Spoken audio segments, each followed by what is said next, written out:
আমাৰ চৰকাৰী কৰ্মচাৰীসকলৰ বাবে বিশেষকৈ নতুন চাম চৰকাৰী কৰ্মচাৰীসকলৰ বাবে নিউ পেনশ্যন স্কিমে কৰবাত নহয় কৰবাত সন্দেহৰ সৃষ্টি কৰি আহিছিল।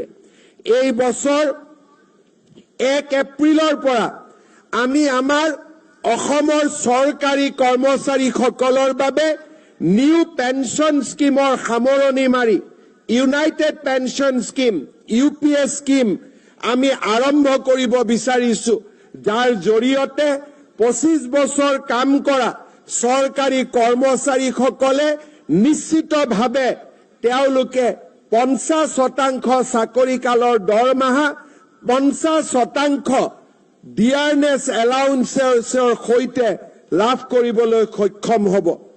অসমৰ চৰকাৰী কৰ্মচাৰীসকলক মই আৰু এটা সুখবৰ আজি দিব বিচাৰিছো।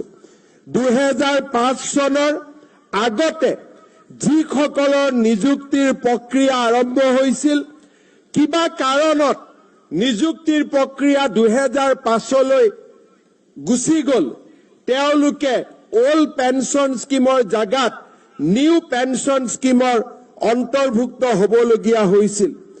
কাৰিকৰী অসুবিধা পিছ পেলাই মই তেনে চৰকাৰী কৰ্মচাৰীসকলকো যাৰ নিযুক্তিৰ প্ৰক্ৰিয়া 2005 চনৰ আগতে আৰম্ভ হৈছিল, তেনে চৰকাৰী কৰ্মচাৰীসকলকো ওল্ড পেনশ্যন স্কিম বা OPSৰ ভিতৰলৈ আনিবলৈ সিদ্ধান্ত গ্ৰহণ কৰিছো, যি আমাৰ ৰাজ্যখনৰ চৰকাৰী কৰ্মচাৰীসকলৰ বাবে নিৰাশাৰ পৰিৱৰ্তে আশাৰ এক নতুন সঞ্জীৱনী সুধা আৰম্ভ কৰিব।